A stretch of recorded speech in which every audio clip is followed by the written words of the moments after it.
Michael Jackson का नाम सुना होगा आपने? अरे बताओ तो सुना नहीं सुना?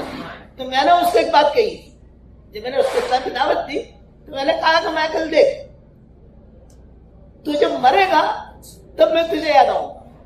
बंबई में आया था, हमारे बंबई में यहाँ किसी होटल में ठहरा था, मैं और अशरफ मर्चेंट, अपना जो मर गया था दुल्हनी का बेटा था वो, सब हम गए थे मुलाकात की। जब तू मरेगा तो मैं याद आऊंगा। तो उसने मुझे क्यों? मैंने कहा मैं तुझे अल्लाह की तरफ बुलाता हूँ, मेरी बात अगर मान ली तो मरते वक्त में तो जन्नत में जाएगा। जब जन्नत में जाएगा तो फकीर याद आएगा हिंदुस्तान का। कभी हिंदुस्तान के फकीर ने एक बात कही थी और मैंने मानी, अल्लाह मुझे जन्नत में ले जा रहा है, और अगर नहीं मानी तो भी मैं याद आऊंगा। क्यों? मैंने कहा इसलिए कि मेरी बात नहीं मानी तो तू जहन्नम में जाएगा, तो तुझे पता चलेगा अरे हिंदुस्तान के फकीर के बाद नहीं मानी, मैं जहन्नम में जा रहा हूँ। तो उसने कहा कि अंग्रेजी का तो जुमला, अब तो अंग्रेजी जानते नहीं है कि लेट मी रिसर्च।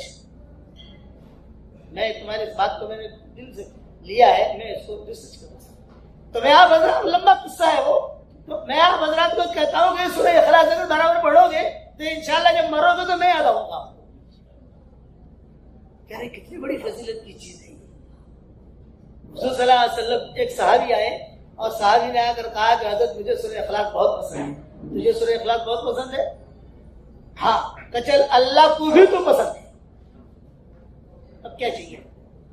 तो एक दरखास्त ये है कि रोजाना जन्नत में बंगले बनाओ। साउथ अमेरिका में एक डॉक्टर नहीं है, ये अहमदाबाद की है, वो हमारी शागिर्द ने जब उससे बयान सुना तो 2013 से हमारा ये सबक चल रहे हैं व्हाट्सएप की, तो उससे मुझे फोन आया कि अब्बू जी मैंने 10 लाख मरतबा सूरह इखलास पढ़ा, 5 लाख आपको हदिया कर दिया, 5 लाख मैंने मेरे लिए रखा, लेकिन अब्बू जी एक सवाल करना चाहती हूँ, थोड़ी शर्म आती है।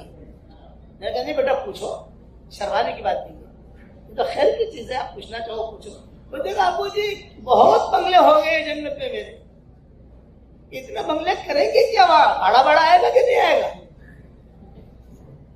डॉक्टर नहीं पूछ रही है रेंट आएगा कि नहीं आएगा। गुजराती को रेंट की फिक्र होती है, गुजराती और पंजाबी। तो मैंने कहा देख बेटा वहां भाड़ा तो नहीं आएगा, तो करेंगे क्या? मैंने कहा जब जन्नत में जाएंगे वहां जाकर इंशाल्लाह मशवरा कर लेंगे। जब जन्नत में जाएंगे वहां जाकर मशवरा कर लेंगे इंशाल्लाह। यार फायदा ही फायदा है। जितनी फजीलतें हुजूर सल्लल्लाहु अलैहि वसल्लम ने सूरह इखलास की बताई है, उतनी फजीलतें किसी और सूरत की हुजूर ने नहीं बताई। बात सहाबा थे, वो तो हर रकात में सूरह इखलास पढ़ते हैं, हर रकात। इसलिए और मैं एक बात बताऊं, रात को अगर नींद ना आवे ना, आज में करवट बदल रहा है, तो मैं कहता हूँ 2-4 बंगले बना ले भाई, नींद भी आ जाएगी, तेरे बंगले भी तैयार हो जाएंगे। इसलिए सूरह इखलास 313 बार, 314 हो जाए, 315 हो जाए, 320 हो जाए, 400 हो जाए, 1000 हो जाए, वो आपकी मुकद्दर। 313 में इसलिए कहता हूं कि बदर वालों की तादाद 313 थी, ये 313 में अल्लाह ने करंट रखा है। और इतने फायदे मैंने देखे अल्हम्दुलिल्लाह। मैं नवा मस्जिद में बयान करता था, बम्बई वालों को मालूम है, नवा मस्जिद में बहुत एतराज मेरा बयान होता था।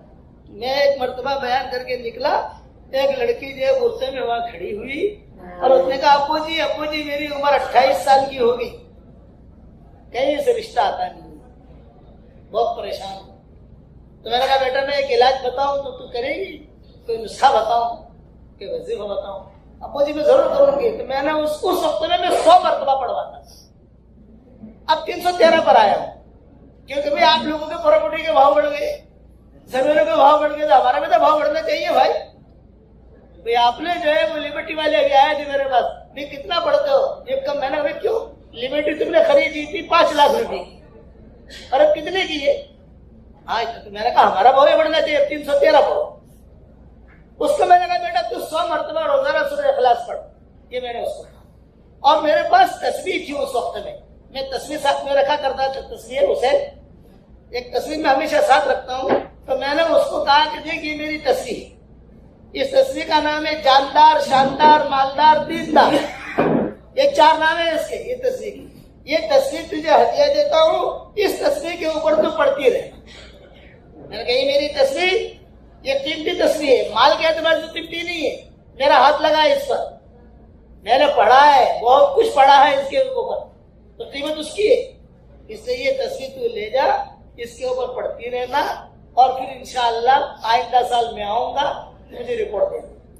खैर वो तो मैं तस्वीर ली, आंखों को लगाई, और माशाअल्लाह बहुत कहा अब्बू जी जज़ाकल्लाह। उसका जो जुमला था अब्बू जी का, वो अब तक मुझे याद है, अब्बू जी अब्बू जी अब्बू जी। खैर चली गई।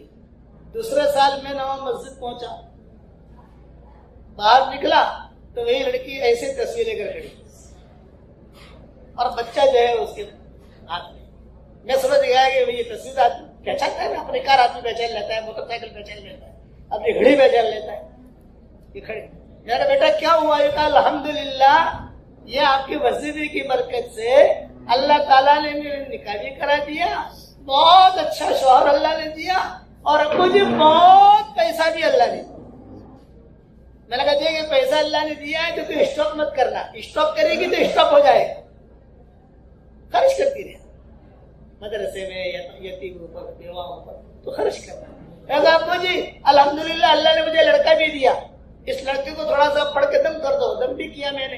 तो कहा अब्बू जी खुशखबरी सुनाऊं? कहा सुनाओ। उसका नाम था हलीमा, कि मेरे महल्ले की लड़की आती है और कहती है कि अरे हलीमा तू तो इतनी स्मार्ट नहीं है, तेरी शादी कैसे हो गई? मैं कहता कि 10वीं, जानदार शानदार मालदार दीनदार, और मैं रोजाना पढ़ती हूँ। अब्बू जी जिसको मैंने ये वजीफा दिया पढ़ा, अल्लाह ने सबकी शादियां करवाई। अल्लाह ने इतना करंट रखा है, अल्लाह दुआएं कबूल करेगा। बंगला तैयार। मेरे वालिद साहब रहमतुल्लाह अलैह फरमाते थे कि बेटा जन्नत के अंदर जो बंगला बनाते जाने का, बंगला बनाते जा, खुदा न खादा असर के मैदान में अगर कहीं आगे पीछे कुछ हुआ तो अल्लाह को हम कह सकते हैं कि अल्लाह पाक मेरे प्रॉपर्टी तो यहाँ है, मेरा प्रॉपर्टी तो जन्नत में नहीं है। अल्लाह कहेगी जब आप करोगे इंशाअल्लाह भाई। अब ये मेरी तस्वीर जानदार शानदार मालदार किसको दूं? मैं बाबा भाई को हदिया दे रहा हूँ, सारे मजलूम को दे नहीं सकता, आपको हदिया दे रहा हूँ। अल्लाह ताला संभाल के रखना, ये बरकती है। तो आप 313 मरतबा पढ़ोगे इंशाअल्लाह भाई। और एक बात और बता, जिसका आपको इंशाअल्लाह अल्लाह चाहेगा तो बहुत फायदा होगा। मैं हमेशा आसान करके चीज समझाता हूँ, इधर उधर बात नहीं, आसान करके। अल्लाह ताला दिल को देखता है, दिल में खैर है अल्लाह खैर देगा। हशर के मैदान में हमारा जब तराजू कायम होगा तो हमारे तराजू में सबसे पहले कुरान नहीं रखा जाएगा, हमारे तराजू में सबसे पहले नमाजें नहीं रखी जाएगी, हमारे तराजू में सबसे पहले हज नहीं रखा जाएगा, हमारे तराजू में सबसे पहले रोजे नहीं रखे जाएंगे। तो क्या रखा जाएगा? हदीस शरीफ में आता है कि हमारे तराजू में वो पैसे रखे जाएंगे जो हमने हमारे घर वालों को खर्च के लिए दिए।